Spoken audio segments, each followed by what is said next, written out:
Hey, you're here because attendance is annoying. I'm here to make attendance a little less annoying. Here's how I did it. Notice this little button? It's new. How do you get this new button? I believe it is linked in a resource somewhere uh, in this message you're receiving of this video. So click on that link. It's an extension, a Google Chrome extension. So you got to use Google Chrome. Pretty sweet deal though, because let's take a peek at it. So this is my Civics 4 Google Meet. I accidentally left the class and rejoined, but normally um, all these red icons, it'll be either red, green, or yellow. Red is they never showed up. Green is they're here right now. Yellow is they were here at some point and then they left. Which is pretty sweet because the Google Doc that we're sent every day after our Google Meets a few minutes after doesn't tell us who is missing. It only tells us who is there, and we need the opposite information. So yeah, let's figure out how to deal with this annoying thing. I'm going to tell you the one annoying thing about this process right now, but I think it's less annoying than the alternative. You have to remember to hit export after each class. So as long as you remember to hit export after each class, this is a faster way to take attendance. Quick little side note about this function up here. You can sort your kids, your student list in a different way if you find that useful. I did. So let's say we hit export.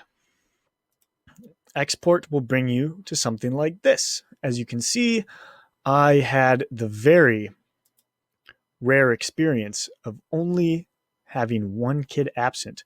I believe Daryl is blurring out these names. So thanks, Daryl. Appreciate it, bud.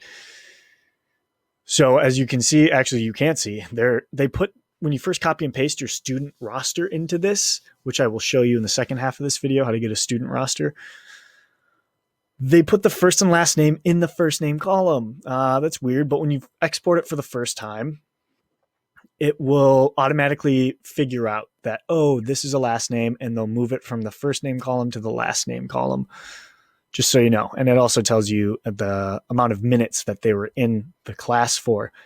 Here's another thing.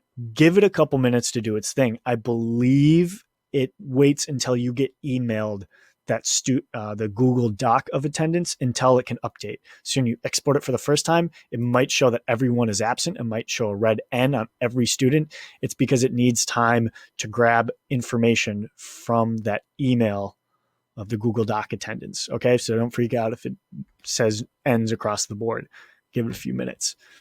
Okay, now that that's covered, I'm going to show you how this process works from start to finish. I have a class right here that I have not set up a attendance thing for yet.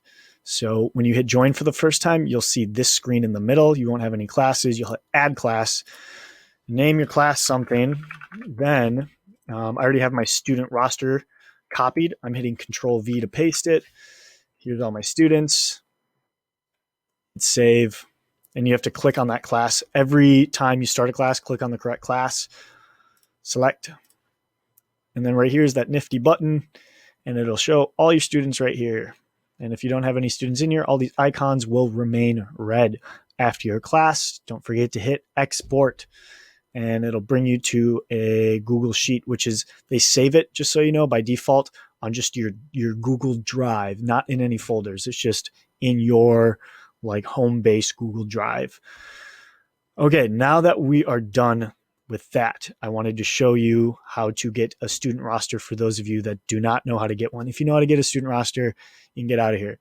If you don't know how to get a student roster, stay in here. I'm going to show you. Go to Synergy, go to Reports, and there's an icon next to each of these, just so you know. What you want to do is click the icon next to it. Don't click Student List itself. You want to click the icon next to Student List. It'll bring you to this page. You're going to be on the incorrect tab. You're on options. You need to go to sort/output. And I have settings saved by default. So this is not what your screen will look like. The only two settings you need to mess with is file type right here. Make sure it's Excel is selected. And then this won't be selected either. I just like to have that selected. So now when you hit print, it'll retrieve an Excel document of your student roster, first and last name. and emails and stuff too. It's pretty useful. Open that guy up. Usually it gives you a weird error message. There it is. Hit yes. Here's your students. I go right here and I copy them. There you go. Pretty useful, right? All right. I think that's all. So, bye.